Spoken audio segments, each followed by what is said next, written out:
શહેરના વિસનગર રોડ પર આવેલી ગૌરવ ટાઉનશીપમાં રહેતા સંજીવભાઈ શ્રીવાસ્તવના પુત્રને વિશ્વની પ્રતિષ્ઠિત સાઉદી અરામકો કંપનીમાં નોકરી અપાવવાના બહાને દિલ્હીમાં એક શખ્સે 4 લાખની છેતરપિંડી આચરી હોવાની ફરિયાદ મહેસાણા એ ડિવિઝન પોલીસ મથકે નોંધાઈ છે. ઠગાઈ કરનાર શખ્સ પોતે પણ ઓએનજીસીનો નિવૃત્ત અધિકારી હોવાનું સામે આવ્યું છે. વડનગર સ્માર્ટ પોલીસ સ્ટેશન ખાતે એસપી હિમાંશુ સોલંકીની અધ્યક્ષતામાં લોક દરબાર યોજાયો. લોકોની સમસ્યાઓ, સુરક્ષા મુદ્દા અને પોલીસ પ્રજા સહકાર પર ખુલ્લો સંવાદ. વડનગર સ્માર્ટ પોલીસ સ્ટેશન ખાતે વાર્ષિક ઇન્સ્પેક્શન અંતર્ગત જિલ્લા પોલીસ વડા હિમાંશુ સોલંકીની અધ્યક્ષતામાં લોક દરબારનું આયોજન કરવામાં આવ્યું. લોક દરબારમાં પ્રજા અને પોલીસ વચ્ચે ખુલ્લો, પારદર્શક અને સકારાત્મક સંવાદ યોજાયો હતો, જેમાં વિવિધ વિસ્તારોના આગેવાનો, પ્રતિનિધિઓ ઉપસ્થિત રહ્યા હતા. વિસનગર સિવિલ હોસ્પિટલને 12.75 કરોડનું અદ્યતન MRI મશીન, ઓએનજીસીના CSRથી 9.90 કરોડની ફાળવણી.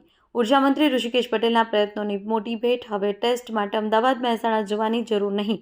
ગુજરાત રાજ્યના ઉર્જામંત્રી અને વિસનગર ધારાસભ્ય ઋષિકેશ પટેલના પ્રયત્નોથી વિસનગર સિવિલ હોસ્પિટલને 12.75 કરોડ રૂપિયાનું અદ્યતન 1.5 ટેસ્લા MRI મશીન મળવાનું નક્કી થયું છે. આ મશીન માટે મહેસાણા ONGC વિભાગ દ્વારા કોર્પોરેટ સોશિયલ રિસ્પોન્સિબિલિટી ફંડ હેઠળ રૂપિયા 9.90 કરોડની ફાળવણી કરવામાં આવી છે, જ્યારે બાકીની રકમ ગુજરાત સરકાર દ્વારા આપવામાં આવશે.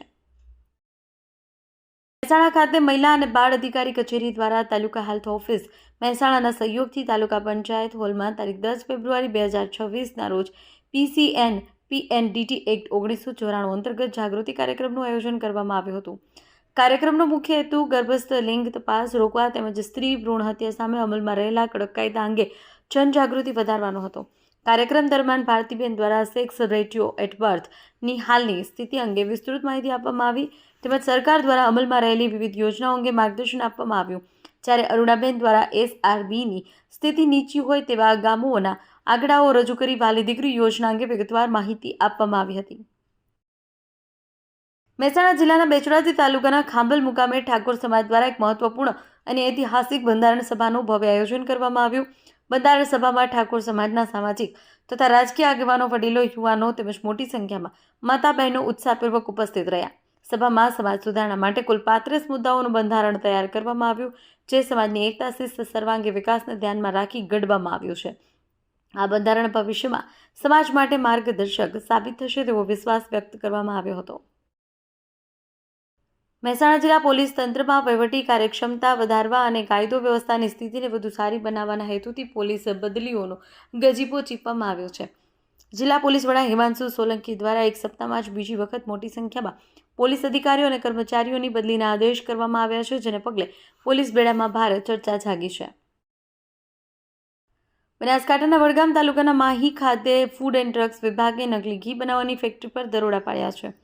આ દરોડામાં જેનમ બ્રાન્ડના નામે ચાલતા નકલી ઘીના કૌભાંડનો પર્દાફાશ થયો છે અને રૂપિયા 3.67 લાખનો જથ્થો સીઝ કરવામાં આવ્યો છે.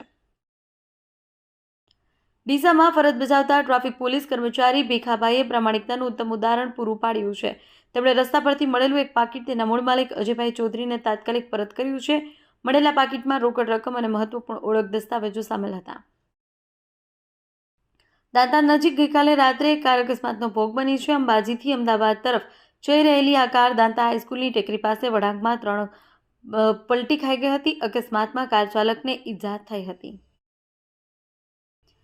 સરકારી વિજ્ઞાન કોલેજ અમીરગઢ ખાતે ઇનોવેશન ક્લબ દ્વારા 2 દિવસીય વર્કશોપનું આયોજન કરવામાં આવ્યું હતું. KCGના સહયોગથી 9 અને 10 તારીખે યોજાયેલા વર્કશોપમાં વિદ્યાર્થીઓને 3D પ્રિન્ટર ટેકનોલોજી વિશે માર્ગદર્શન પૂરું પાડવામાં આવ્યું. દેશ અને દુનિયાના સમાચાર જોવા માટે અમારી ચેનલ MG લાઈવ ન્યૂઝને સબસ્ક્રાઇબ કરો અને બેલ આઇકોન પર ક્લિક કરો, જેથી રોજે રોજની અપડેટ આપને મળતી રહે. સાથે જ અમારું ફેસબુક અને ઇન્સ્ટાગ્રામ પેજને પણ ફોલો કરો.